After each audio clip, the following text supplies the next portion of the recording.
Welcome to the second part. Now that I can create parts that are nicely segregated without me just suddenly halting and stopping, I can introduce the second part. Please go check out the previous part to get your bearings. In the previous part, I was speaking about all of these random marriages with Muriels all over the show. Yeah, that's what's good. Korobela produces Muriel's wedding. Do you understand what I'm saying? Bring Back Lost Lover produces Muriel's wedding. The Lord is amazing enough to give a person a hint that they're under a spell, that they are settling hard.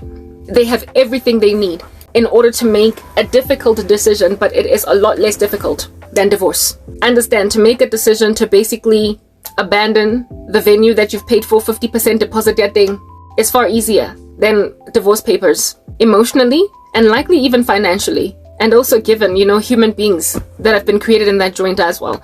And I'm speaking, of course, right now, isolating it from those people who decide to go and have children before wedlock. But those who decide to have children before wedlock because you don't know Jesus, again, I spoke about this the other day. There are men and women out there that are more than happy to absolutely adore your little baby girl and your little baby boy because they adore you. Like they'll marry you with your child belonging to another man or to another woman because of the fact that you cannot just marry somebody that, man, like apprehension for days. Like you can't just do that. And the Lord gives you that apprehension. That's what I'm getting at. I'm a born again Christian, fine, so I'm super protected. Okay. I have a spiritual gifting to see random strange stuff very well. But apprehension is a ubiquitous gift from God that He awards you. Those cold feet, they're ubiquitous. He gives them to everybody. You might not all get dreams about His korobela. But if you don't really love somebody, if you were already done ngomuntu, if you were finished over there, if it was klar, and you are now out here, like walking now, proper. One of these days, these boots are gonna walk, never mind all over you, but out from you. When that decision has been made, you can tell that you're being, basically, you're settling. You can, people can just tell when they're settling. They can tell. And the unfortunate thing with Muriel's wedding is that it tends to largely afflict women. Why? Because you're the ones that are being pressurized like no man's business by this whole biological clock ticking thing alongside our alleged expiration once we excel past the age of 32. So ageism ransacks us the most, more than men, and so too does the biological clock. Yeah.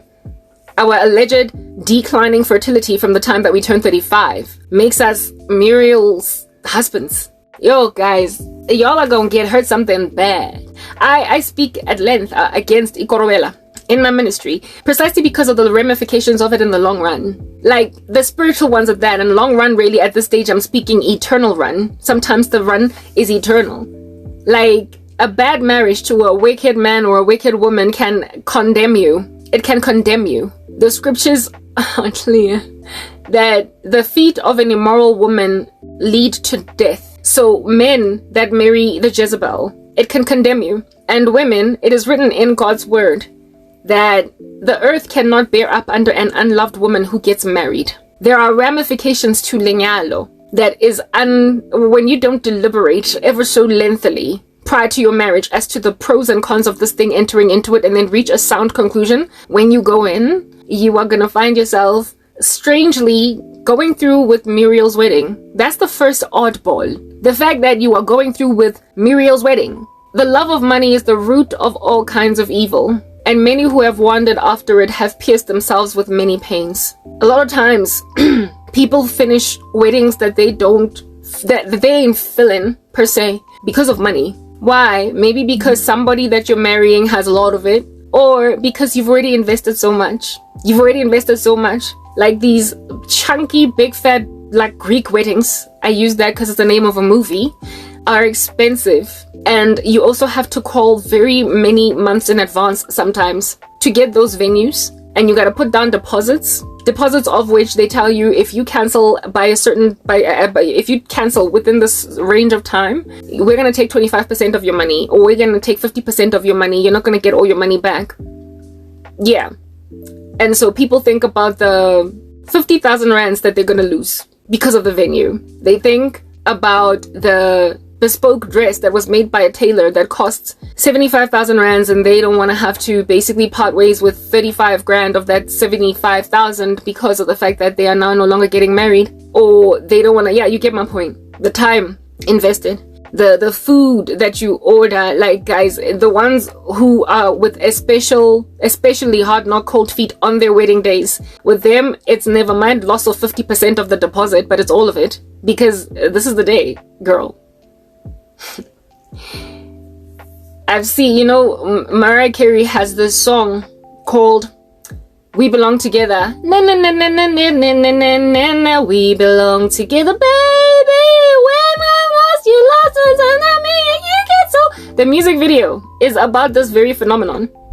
A woman who makes a decision on her wedding day, literally right in front of the groom, that is the wrong guy, to just get out of there. And then she runs away with Michael Scofield, or, you know, the dude from Prison Break. She runs off with him because that's the one that she's always been in love with. While the guy is standing at a distance looking at her on some, so you're going to finish this, you're going to conclude that. And then she makes a decision at the very last minute. Now, if you're a bit of a Mariah Carey in that instance, you are losing maybe even several hundreds of thousands of rands on a wedding day. But that is how much the Lord convicts you all the way up until the final hour.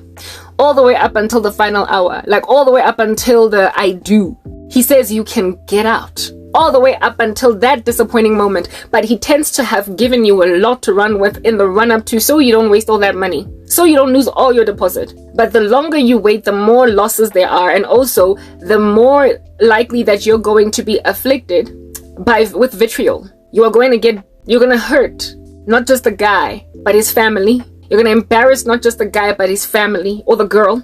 Really, it could go both ways. You're going to embarrass and hurt the guy and the family. You are going to create beef between families as a result of that, right? You are going to create, you're going to lose friends for that, for what you did. It's going to be ugly, and you're going to look really terrible.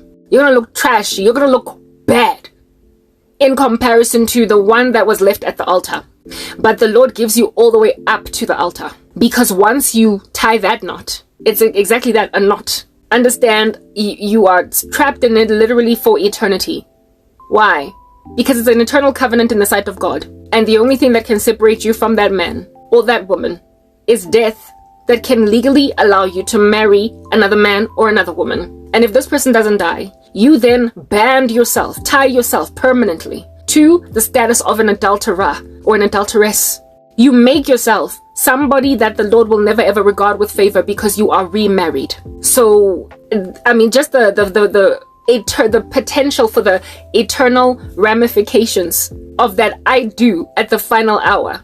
You then need to look at things that way. I guess, think about, the Bible says that the glory of the pastures, life is like the glory of the pastures. It's a brevity. Here today, gone tomorrow. Yeah, it's nothing much really. Like, let's not write home about it too exquisitely. It's not that deep, because you're here today, gone tomorrow. That's human beings. So just focus on God. Do a better thing that you might enter into his eternal rest. That's what's good.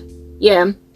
Well, a life is how many years if at all you live well and long? Maybe 100. Let's say 100 years. 120 is what it is that the Lord will strive with for the human race. So let's take it all the way to the nth degree, the umpteenth degree. 120 years. A life is 120 years, based on the scriptures, right? In comparison to forever, it's literally like the glory of the pastures. In comparison to eternity past, first and foremost, before you were born, however, you were knit together in your mother's womb from eternity past. You were created from even before you were born. You were placed inside a timeline that would determine your forked state. It would determine at the fork, whether at death you go to heaven or you go to hell. So, however, you were created from eternity past to go through this brevity, that this fork might be determined as left or right. Left or right. So this 120-year brevity, in comparison to all of forever, it's worth the while to take the reputational damage in your stride, the family feud, the hatred, the people who are gonna ghost you, never want to see you ever again, the reviling, the name calling. Do you understand? When you just leave some dude now at the altar, selfish. How could you? Who does that? All that money. Those are things that people are going to say about you. But when you know, you know, you know. And the thing about you being selfish, all that jazz, that everybody speaks, will all of a sudden pale and fade in comparison, like they're going to become so minuscule, those voices are going to just go all the way far away in the distance. When you're with the right guy, when you're marrying the right man, everyone that basically walked out on you, I guess they're not in your life anymore, but there are others who stayed, and there are others who you met that you then gathered for yourself later on that are now in your life, and they're at the wedding that you're supposed to basically have. And that wedding thing, you might not even spend all those like hundreds of thousands of rands just to get married. It might be a quick thing, but it's the guy. It's the guy. And the thing about people is, like I said, they've got this whole amnesia problem. They've got a short-term memory problem. Yeah. They've got a long-term memory problem, sorry. They only remember things that are today, tomorrow, and maybe day after. But after that, they move on. People move on. That's why we are able to live our lives properly after people have died. I want to move on. So people will move on from the fact that you done stood some dude up at the altar. And they will embrace familiar weekly dealing with the person that is the guy. Only look at the reverse of this instance, for instance. Look at how people who get divorced, like men who cheat on wives. Men who cheat on wives, women who cheat on husbands. And then it's a whole brawl, and then there is a divorce. And at the very beginning of the divorce, and maybe some months afterwards, years maybe, there is a lot of bitterness, a lot of anger. People snacks up and down. You cheated on Cassandra. Goodness, you're gross. You're disgusting. And you're gonna have a bad rap with some people. And Cassandra will probably hold it in her heart, maybe forever. Yeah. But Peter, who was Cassandra's ex-husband, when then he goes on to meet Caroline. And let's say Caroline, never mind meeting Caroline. Let's say he cheated on Cassandra with Caroline. And Caroline and him then get married, and then they have children, and they have like a whole solid family. All of a sudden, the world forgets that Peter had an ex by the name of Cassandra, and Caroline is now regarded by Peter's circle as Peter's wife. And Caroline, when she gives birth to Peter's babies, they forget that there's another woman that also gave Peter babies. Like, they literally forget about the ex. Look at what happened with Angelina Jolie and Brad Pitt. Look at how the whole world went and regarded Angelina Jolie as Brad Pitt's legitimate wife when we all remembered Jennifer Aniston. But I mean, the world forgot. The world forgot. A small percentage might remember Jennifer, but the world forgot, and they were on some Brangelina. The same thing is true with Gabrielle Union and Dwayne Wade. For a minute, Dwayne Wade's wife was regarded as the woman that's always around in the picture, and then they got divorced, blah, blah, whatever happened over there, claimed nobody was cheating on anybody, but it is clear that Gabrielle Union was one of the stumbling blocks in Dwayne Wade's life where the wife was concerned. And then they got married, and the wedding, Gabrielle Union and Dwayne Wade was so elaborate. It was just so picturesque. It was celebrity. And all of those gestures that she made, all of that joy, the exorbitant beauty of Gabrielle Union made the world forget. It made the world forget about the wife, the former wife of Dwayne Wade. And then the marriage commenced, I suppose. And then there was the blended family that they were now all rolling around in. And that blended family was adored, and everybody was taking pictures, and nobody was even trying to talk about the ex. Well, that's the opposite, really mean side of it all. But the right way upside of it all, or that whole scene with a little bit of a Brangelina and a little bit of a Dwabiella, whatever you want to call it, right? Yeah. The Brangelina Dwabiella phenomenon is utterly feasible and possible for people who never quite married. Aniston and the former wife of Dwayne Wade, but almost married. Like, you are far more likely to recover from standing a man up at the altar rather than having to go through a divorce altogether. The divorce is gonna win you a lot more slack. It's gonna afflict you farther. And it's also going to be, in the sight of God, just an abomination. It's that basic. Especially when you are leaving a marriage because you are in another relationship and you are trying to divorce your husband for that guy or your wife for that girl. Yeah. The world forgets.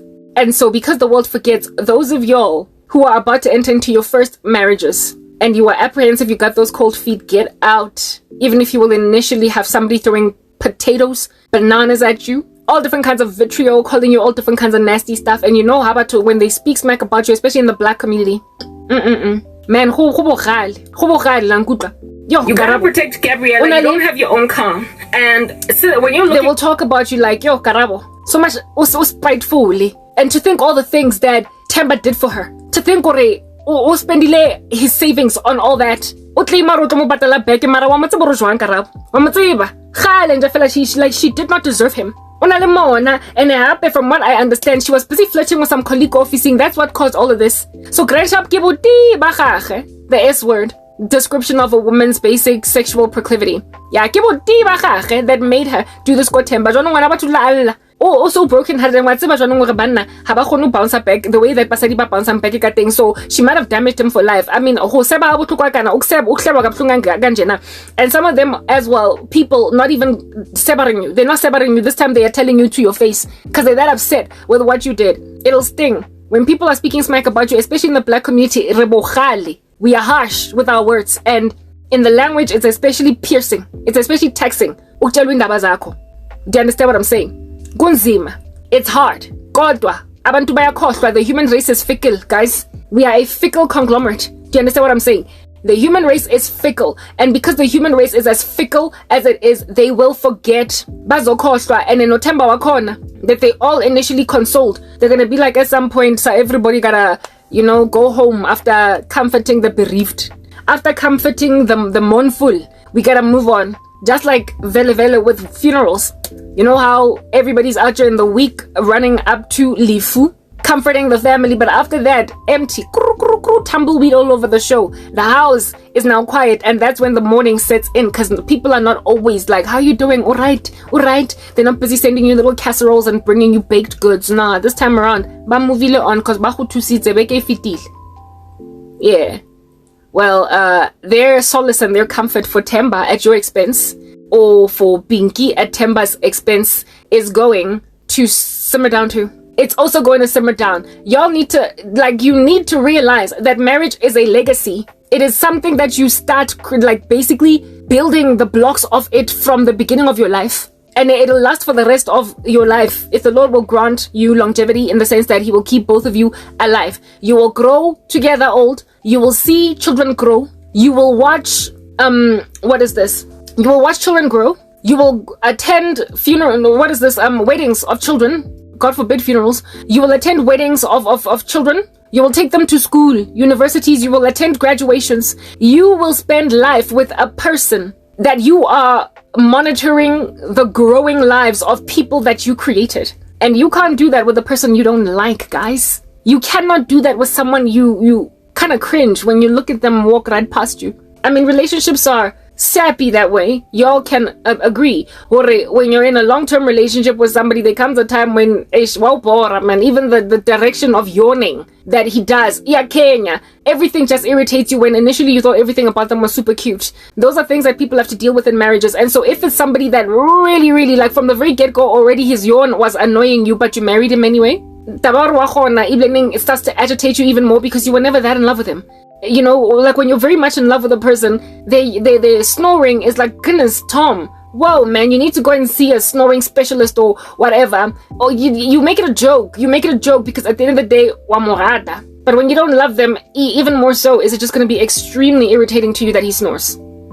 Yeah, extremely irritating. So, I mean, guys, you gotta teach yourselves to walk. You gotta know when to get out. You gotta know when to get the step in. You gotta, at whatever point, when literally conviction, at whatever point it sets in, you need to get out at that stage. And sometimes conviction comes very early, so you're blessed enough to basically reject the proposal when it comes your way. But the thing is, why are you even with him in the first place if you know that that's how you feel? And secondly, conviction can also come late, however, early enough for you to not start a legacy with somebody that's going to be irritating you all of your life. And by late, I mean on the wedding day. By late, I mean 2 months before the wedding. By late, I mean you've already paid for the venue. By late, I mean you've already paid for the price per seat. By late, I mean you've already sent out the invitations. By late, I mean every different kind of weird, strange thing is already happening. And black people, women, that lobola is married, okay? Because it was in the Bible. Once a bridal price is paid, the bride is yours. So once you have been paid amalobolo for, you're his wife. So I'm not speaking white wedding here, because some black chicks might be like angachadi. No, if at all you've been paid lobola for, ungetswe. That's it. Lobola is the final thing, because it was in the Bible, the final thing. Bridal price is the finished process. So you should not even allow a dude ukukipela malobolo. The moment njefela you have that hint, that nudge inside you, Uguti, this is what's going on. This is how you feel. You gotta be basically brave. You gotta be brave. And so for black people as well, I guess it sort of kind of helps because you don't first pay for that big fat chunky white wedding venue. Kilobola. ke ko maheno go tlo ema ko di gating abo vumela makhwenyana blah blah. They first gotta be a process nyana yokubhatala abo uncle and whatnot. And when a dude is out here negotiating amalobola wako, that's when you should be like, nah, stop. Like, you know when to stop. You know, like black women especially, how under heaven we romanticize the prospect of uchadwa. We just romanticize it. Do you understand? It is just so, like, our men, the way that they so don't propose to us, the way the way they date us for so long, by the time the dude is like, baby, we get so excited to a point even of ignoring our apprehension with the guy. I was like that with my ex-boyfriend. I keep saying to people that 6 months into our relationship that lasted 4.5 to 5 years, I was already kind of sick. Yeah. Because he was already pulling stunts. So I stayed in that relationship 4.5 years longer than I was supposed to. So at any given time after that 6-month mark, if my ex-boyfriend had basically decided to take out a malobolo, I would have been settling. Do you understand what I'm saying? Because that's the thing, like apprehension. I remember 1 year, my boyfriend kept on telling me that he's got a surprise for me on my birthday, and he made it such a big deal. He made it such a big, like, he made it sound like it was such a huge thing that he was doing for me for my birthday. And my cousin and I were deliberating, we were thinking, wondering, and my cousin was like, what if it's a proposal? What if it's a marriage proposal? And I said to my cousin, I know, like, I think it might actually be that. It never was. He just got me a very expensive gift, but it was not marriage. Like, men, stop saying to women that I've got a surprise for you if it's not a ring, because usually that's what we expect. Okay, anyway, whatever. My cousin and I were like, it could be, maybe he's gonna propose. And I was like, maybe it is. And I was determined that if he was gonna propose to me, of course I was gonna say yes. It was an automatic yes for me if my ex-boyfriend proposed marriage to me. But despite it being an automatic yes, in my heart and in my mind, I was so disquieted by so very many things in our relationship that I would have been settling in so saying yes. The thing that made me feel like it was an automatic yes was the fact that I wanted to get married. You see, that's just the issue. Like, not just black women, but women. You need to realize that your desire for marriage can sometimes stumble you if you don't separate it from who it is that you marry. You need to realize that your desire can stumble you. Like I said, your desire to get married can cause you to marry anyone. There is this one comedian in the country, a black girl, Lihle. Yes, thank you. I'm so glad that her name was just brought back to me like that. Ulihle. One time she was being interviewed with a bunch of other celebs. Some show that interviews celebrities and they keep on changing. Like, yeah, what was it called? Some show where they just interview celebrities for their opinion on matters. And she was one of the celebrities that was invited on this show. And they asked something about marriage, like manyalo and what have you. And Lihle, like, literally, when she said this, like, she proper said this, I was like, girl, wakulo. I was like, no way. She was like, it's very hard. And Lihle looks like such a strong-willed woman. She looks like she is so firm and sturdy on her feet. So I was disappointed to hear that coming from her. She was like, it's these guys all over the show. Abachad, they don't propose. They don't marry. So when one rocks up with a little ring, like abarinya, like peket, just take it. Because it's hard out there. It's difficult. I don't know if she was making a joke or if she was being serious because she's a comedian. I was like, hey girl, you're not serious. Any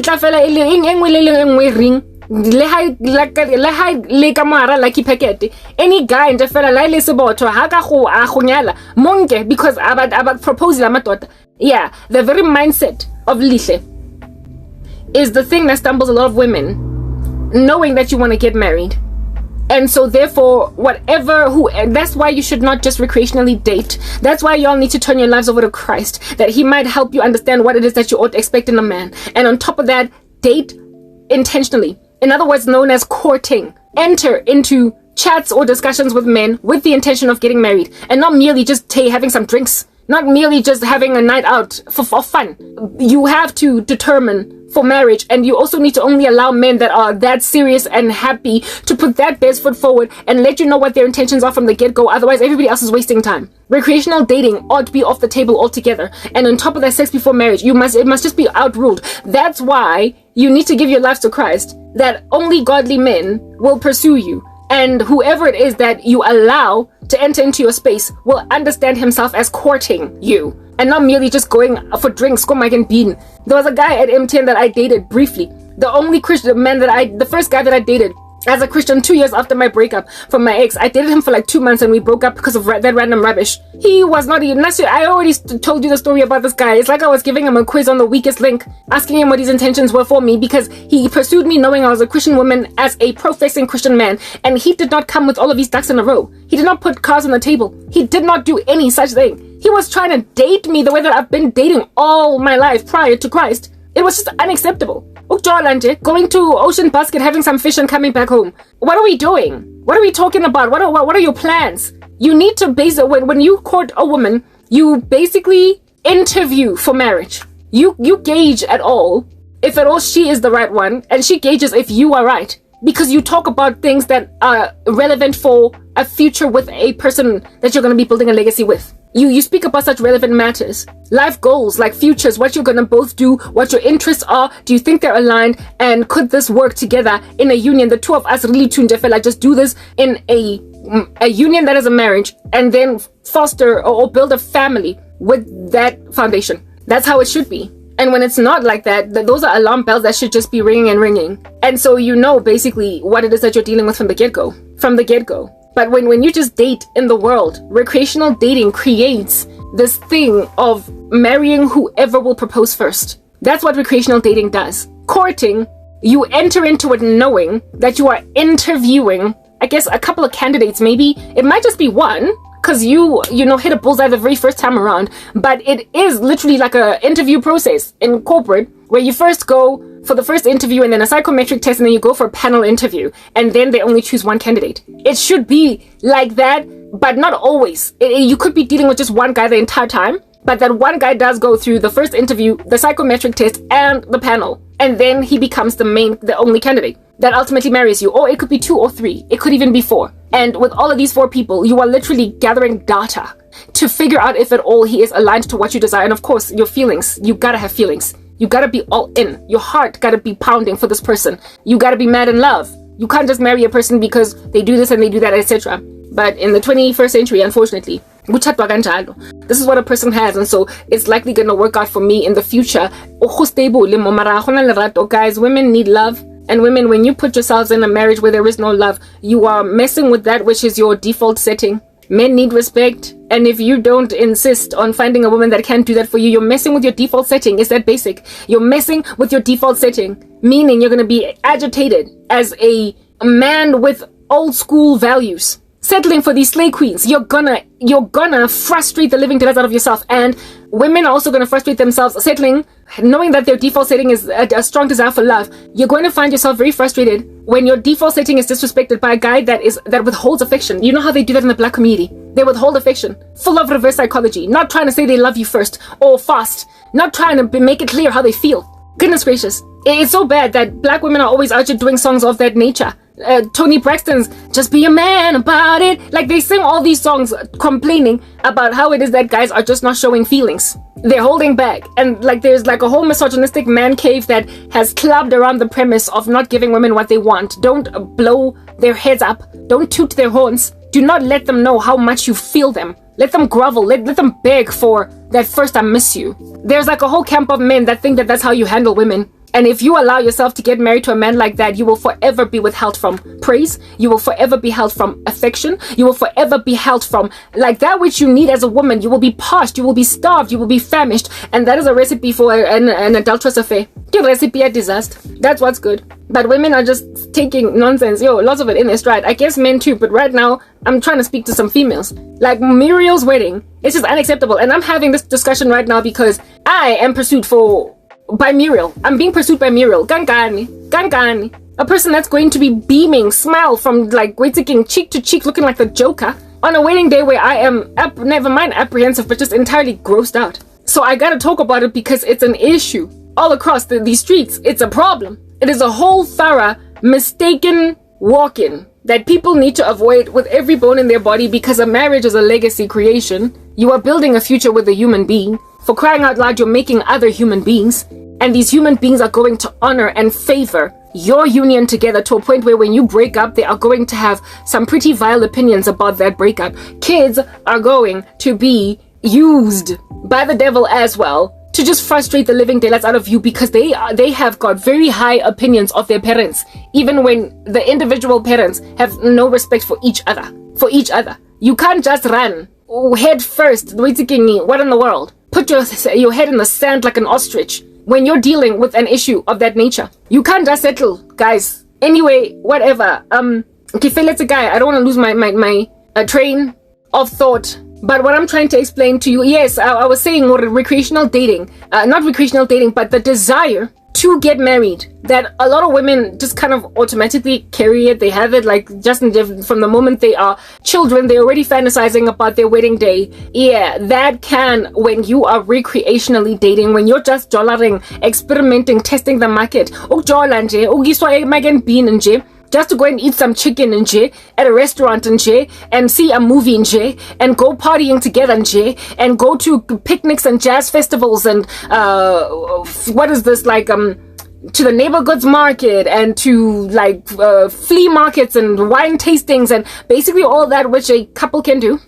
Okay, that's what's good. Picnics, yeah. When you are just doing that, you will do it with 4 or 5 guys. Never mind 4 or 5 guys, but the one guy that you are doing that with a lot, should he make a decision ukuthi ufuna ukuchata, uzomchata just cause ufuna ukuchatwa. You will accept his proposal just cause you want to get married, lady girl. Ufuna ukuchata. So lo muntu that you keep on going to picnics with, this person that you keep on going to the movies with, this person that you keep on going to wine tasting with, this person that you keep on going to the neighborhoods market with, this person that you keep on going to the flea markets with, this person that you keep going to Cape Town with, to the overseas trip with, this person that you just keep doing all of these recreational activities with, like Impinjako, when he proposes, whether or not you've got apprehension, whether or not whether or not there are deal breakers that he is walking in, you will accept that proposal. I'm a boyfriend, especially when they've been lasting for very long. When you've been with this guy for years,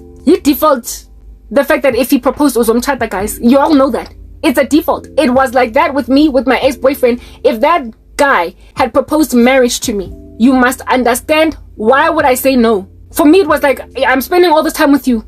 Top of that, I'm having sex with you. Like, we do everything together. We're practically married. And so whether or not he's stolen from me before, whether or not he's dragging his feet, whether or not, like all these things that are, it said that ought to be, anyway, I'm a deal breaker in a relationship. They're not gonna matter. Why? Because you were not interviewing a man for marriage. You were just being with somebody hoping it'll end up in marriage.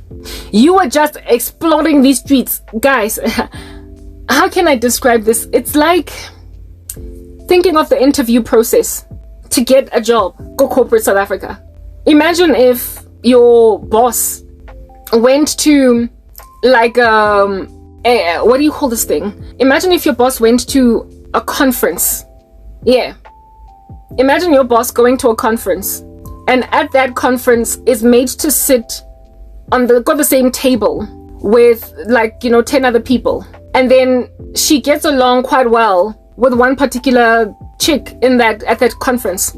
They hit it off. They do all different kinds of team building exercises, blah, blah, blah. They don't know each other. They just met each other there. Your boss works for MTN. This chick works for Old Mutual. And the two of them hit it off.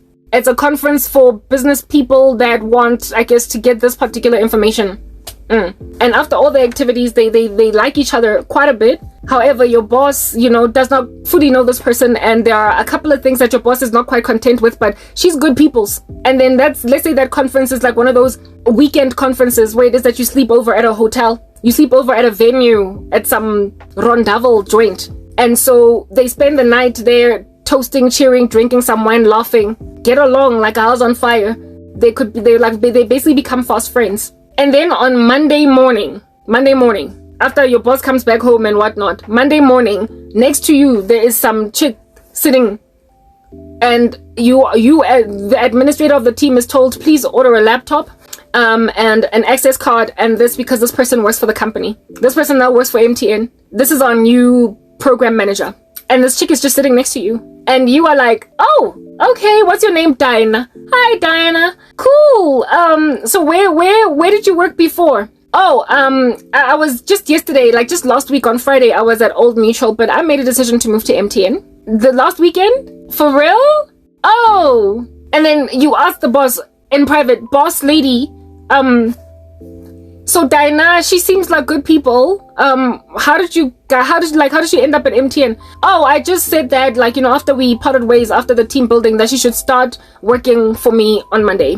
And yeah, the chick did not give a notice at Old Mutual, did not go through an interview process at all to enter into MTN. But now on Monday, we gotta quickly hook her up with a laptop and a business card and an access card and whatnot, because she's now our team member. I mean, everybody's gonna be like, oh, okay, you're the boss, you get to make the decision, that's cool.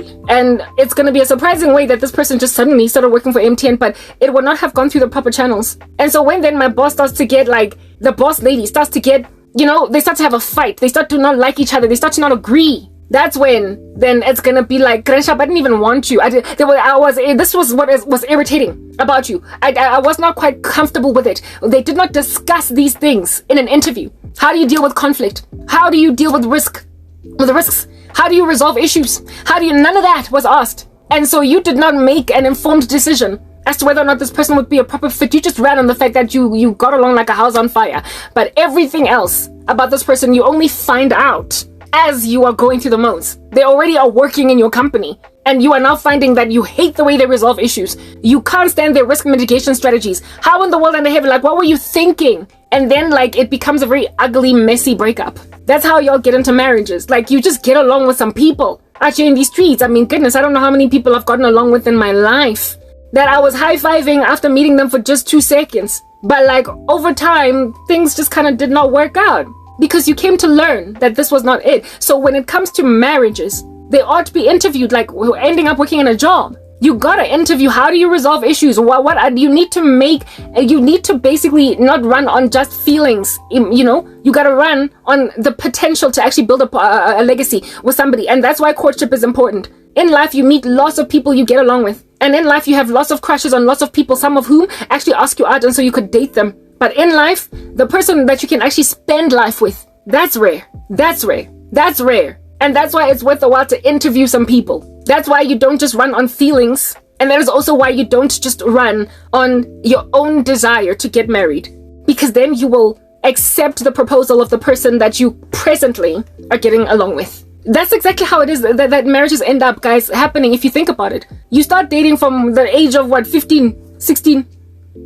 And then you have a new boyfriend every 2 years, every 3 years. And the one that just so happens to be in your life when you're about 25. The one that you just so happen to be with when you are around 24, 26, 28, 30. That's the one that, should they propose marriage, I guess I'll marry you. Only because they happen to be at the right place and at the right time. They happen to be at the right place and at the right time. They were in your life at a time when you were ready to get married. You can't marry just based on that. That's why you need to be prepared to wait. I was ready to get married since 22. When I came to Christ, I prayed for the Lord, to the Lord for a husband. And I've been ready since then. I'm 39 and I'm still single.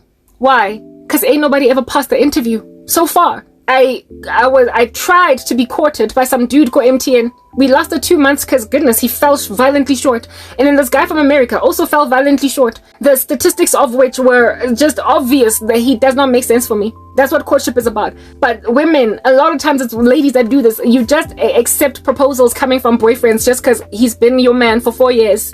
Anybody else could have been there. Anybody else could have dated you during that time. Literally anybody else. And so you just run with whoever is currently the guy that you're always going to the flea market with. The guy that you're always going to the movies with. The one that your family knows. At Bryce Thing. He's the boyfriend. So if he is to propose marriage to you, even when you are severely disquieted by a lot of stuff going on, Guyana, you will marry him. Temba Kimawa proposa, and you are excited. You are out here running around all over Johannesburg telling your girls, I'm engaged.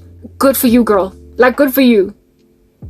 But last time I checked, and that's the thing, girlfriends also have cognitive dissonance. Girl. Oh, shock at this thing. Last time you were out here complaining, it's only gonna get worse calling along. Last time you were rapping on about this and that. He doesn't do this and that, blah. Yeah, whatever. Girl, that stuff is just gonna magnify in a marriage, yo. It's gonna get worse.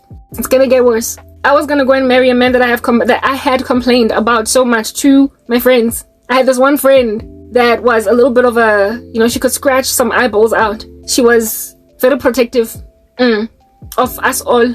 And so every time we'd mention like, what do you call this? Things that our boyfriends did to us. She would, of course, comment afagaze about how it is that it's messed up. And next time we go back and are like, oh, I went here and there with my boyfriend. This chick held grudges like hard knock. She held grudges. She was like, how?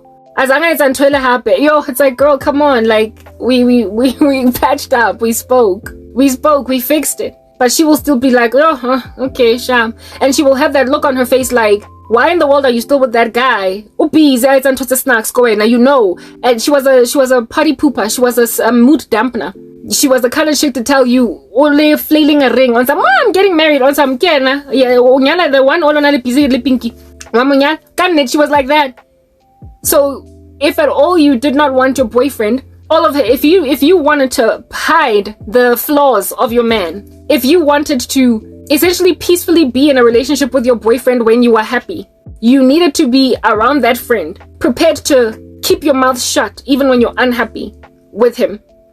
She was not the kind of girl that you could just go to and talk to about your problems in your relationship and then the next week go back and talk about how happy you are, because she just could not stand the ebbs and the flows. She could not stand the instability, and she would keep on reminding you that, but you're not happy. So if you wanted that girl to shut up and to think of your relationship as excellent, you would have to conveniently omit certain information from her, so she would think that your relationship is cool. Yeah, that every girl needs that friend, if you know what I mean. You need the friend that's gonna bring you back down to earth and tell you, kodwa lo muntu lona uyazi ukuthi this thing awuyifuni ngaye. So manje, why are you happy that you're getting married? It's only gonna get worse.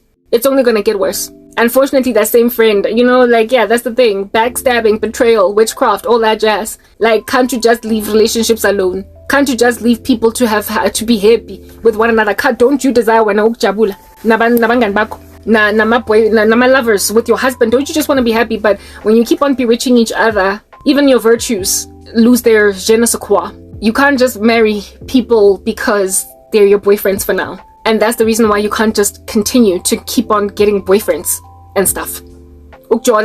It's by happenstance, for crying out loud. Like, you just so happen to be at this particular place and this guy's there and he thinks you're pretty. Like, if a man is not actively walking up to you because he has made an observation of your godliness and is looking for a godly wife, and so that's why he's even sweaty palmed, trying to talk to you, that's not the kind of man that you should be allowing to come into your space.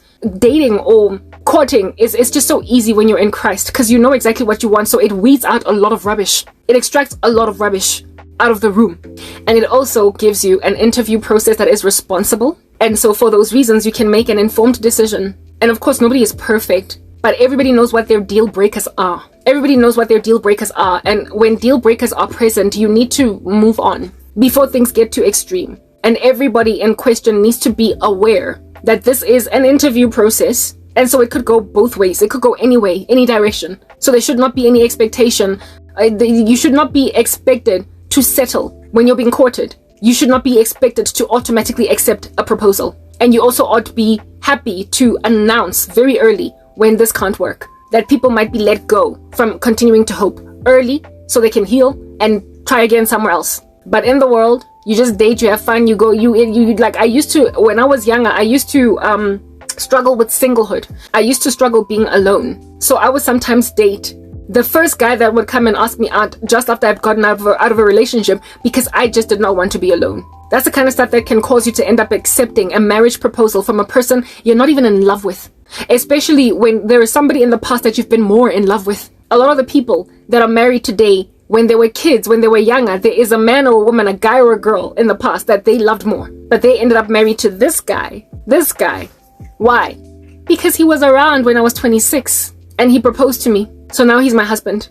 Recipe for adultery. Recipe for disaster. Do you understand what I'm saying? Recipe for divorce. Recipe for being guilt-tripped by children. That's what that is. So all of y'all throwing yourselves into Muriel's wedding. You know them. You know them. You can earmark them, you can pinpoint them, you can spot them, you can identify them.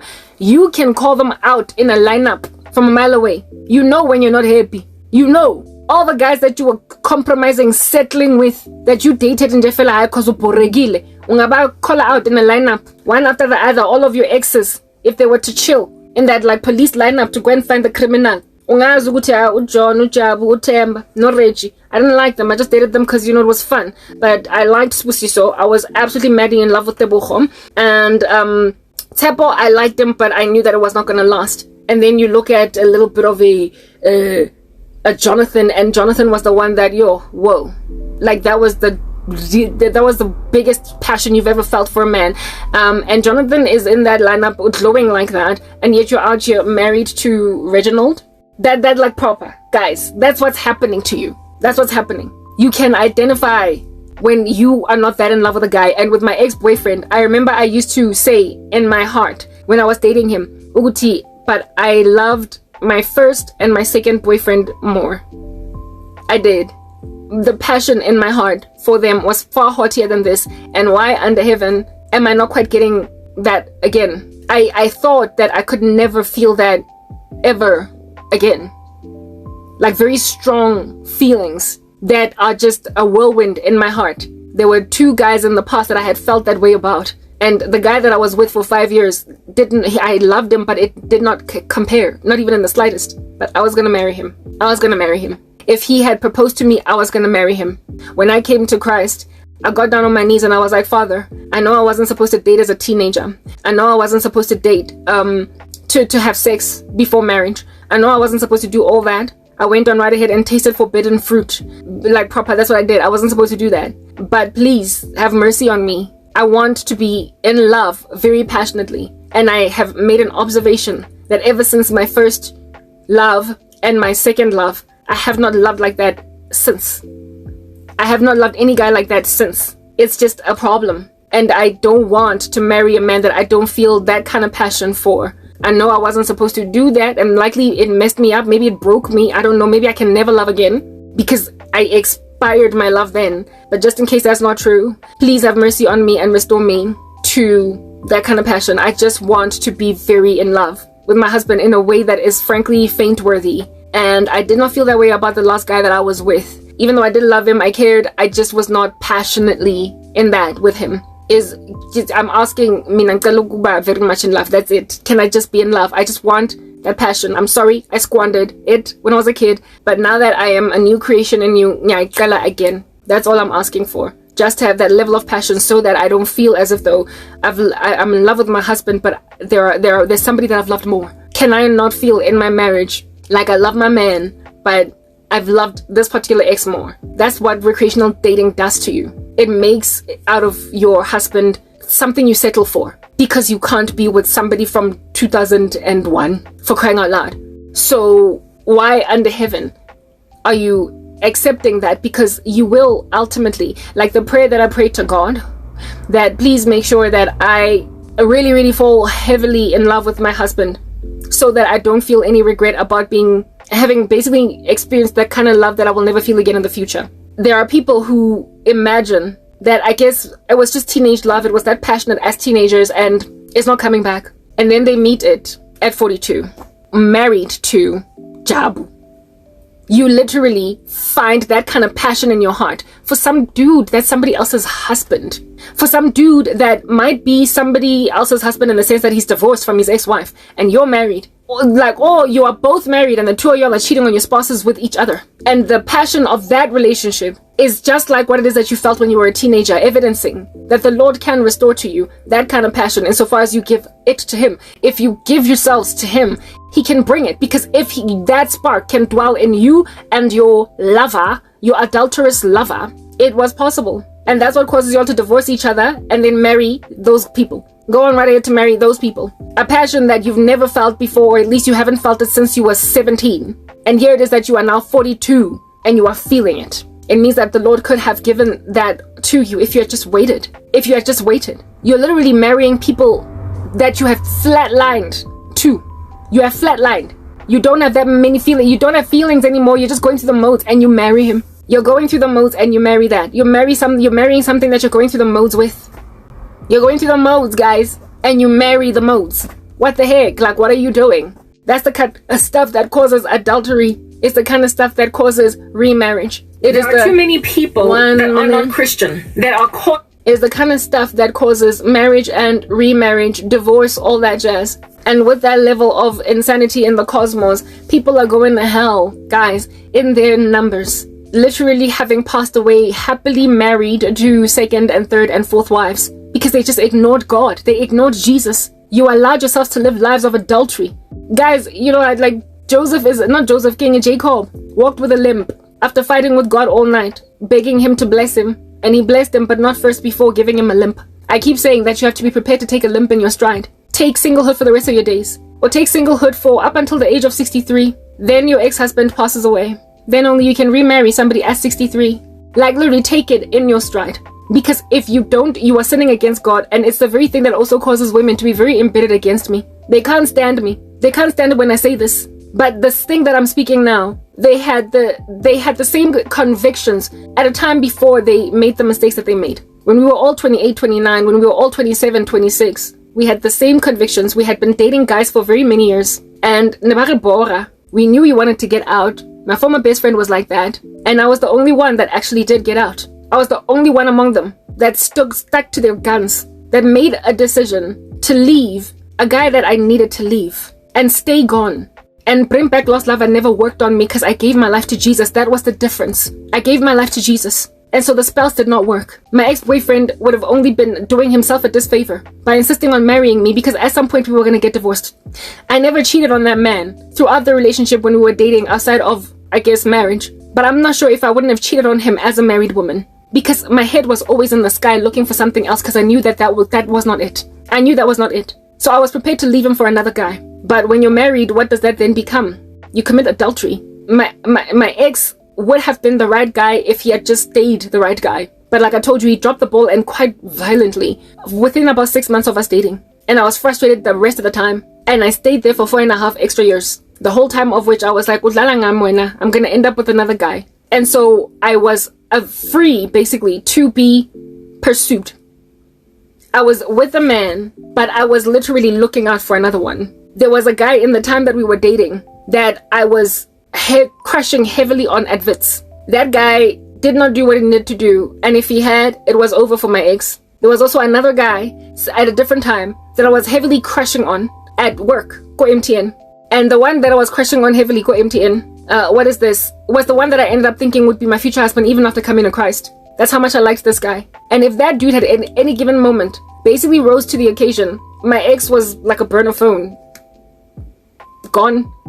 Nowhere to be seen in the radar, and like recognizable by telecommunications companies. I was just going to forget about him. I was gonna forget him. So I guess my ex was rescued by the fact that guys I crushed on at the time did not ask me out. They did not basically act on their flirtation with me and take it to the next level. That's the only thing. There was another guy that worked for MTN, right? That came at the very end towards the very latter end of our relationship and the beginning of my redemption in Christ. Like, I got saved for Christ shortly after that last guy. And this last guy, my ex and I were always on and off. We kept on breaking up and making up because nang bora. And during the breakup, this dude, he was my friend on Facebook, and he was looking at my life, I was looking at his. We had met at work, however. And he basically collected me and asked me that we went on a date. During a breakup, I had broken up with my ex-boyfriend. He, however, was still with his woman. And I had told myself that I'm going to kick her out the window. I was a sinner. I was lost. So, such things happen in my heart. Of course, I would never do that now because I fear God. But I had an intention to kick the other woman out of the window because I liked this guy so much. And I imagined that I would have the kind of passion that I've been wanting in a marriage from him. Because we got along on so many, there was so much that we had in common that excelled above my ex-boyfriend. And he did things that I wanted my ex to do, and he was just like basically hitting bullseyes. And so for me, it was like, if this dude leaves his woman, like, yeah, that's it, like proper. The two of us, like, it would have been like a Bonnie and Clyde pair that had broken the hearts of other people in the past to be with each other. If that dude had made a decision for me, an official and a final one, instead of just taking me out on a date, and my ex would have never been able to come back in because we had broken up at that stage. I was going to wait for him to pack his bags and get out of that relationship, and I was going to go into the sunset with that guy. But he dropped the ball. He dropped the ball on me in the sense that he was indecisive about his girlfriend, and I then went on right ahead to get born again. And so because I got saved, I was like, learning it's not safe spiritually for me to be doing anything of that nature. Plus the guy wanted nothing to do with Jesus. So I was rescued out of it. However, strangely, that's always the case. After getting born again, he was all up in my grill, that guy. And he ended up using a whole bunch of witchcraft on me. Because I guess that's the thing. The devil, when you are trying to leave Bodom, he will try to reel you back in. But I'm using that story to help you understand how my ex was always just on so much thin ice. I didn't cheat on him at any given time. I had only I'd gone on one date with one guy during a breakup of ours. And there was another dude that I also allowed in the somewhere years, maybe like 2 years prior, that was in the learnership program that I used to go to at Liberty Life, that reached out to me. And during a time when my ex and I were broken up yet again and he was acting a fool, I allowed this guy to take me on a couple of dates. I was actually like briefly accommodating this guy for something like, my ex and I were broken up during that time for maybe like a month. And in that month I went to, he came so many times where I stayed to come check. I used to live right in this complex, but in another unit, 3-bedroom unit down the road here. I can't say how many times I sat in that guy's car for hours on end just chatting. After work, he would come by me, auto checker, and then go home. Like nigechekwa, almost daily by that guy. And it was only because I just felt like it was too soon. Like I'd been with a guy for a couple of years and I felt guilty. I just felt really guilty. So I cut it off. I was like, I can't. And besides, I don't feel like I'm done with my boyfriend. Well, my ex. I don't feel like I'm done with him. So we can't do this. I can't. And that's how that ended. He was hurt. He was crushed, but he moved on. And he was mature and he's moving on. He never used witchcraft on me, and to this day I still give him kudos. So maybe that was the guy, I don't know, what have you. But like, I couldn't because I was guilty. I couldn't because I was entirely guilty. But my ex was always on thin ice. He was on extreme thin ice. And that dude on checker every day, we did make out, even though we did not sleep with each other. So my ex was just on a lot of thin ice, because he kept on dropping the ball. So when, if at all, that was what was going on in the, like, if that was what was going on when we were dating, I was going to be so severely tempted as a married woman to do the exact same thing. Let's move to the final part so we can finish this off.